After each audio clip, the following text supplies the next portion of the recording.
what is your opinion about Foreign Minister Jaishankar as the Foreign Minister of India? I think he's very good. I think he's extremely. See, it's an extremely interesting decision that the Prime Minister took.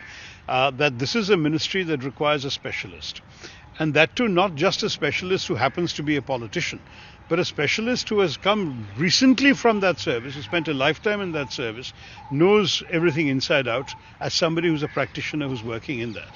And as a result, what you've seen, it seems to me, is a situation where the foreign minister has been able to hit the ground running in a way that a purely political minister would have perhaps not done in the same way.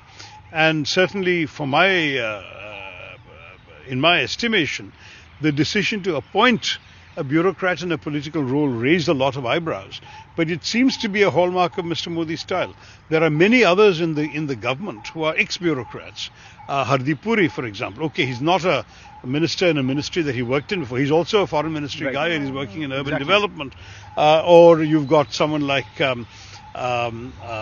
former Home Secretary R.K. Singh, who's handling power. But, he's seen them as efficient technocrats. And he says, okay, now you manage this portfolio, and you know how the government works, work better.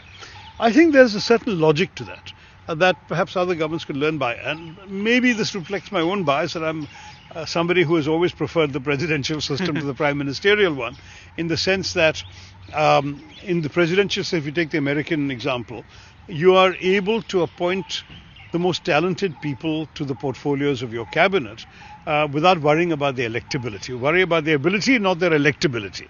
Whereas in the parliamentary system, if you're not elected, then you can't be a minister.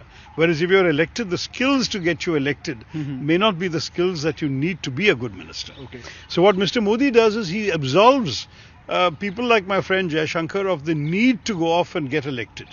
And he says, you do your job well, and I'll take care of putting you in one of the House of Parliament. Right. And that's an unusual, innovative departure from him.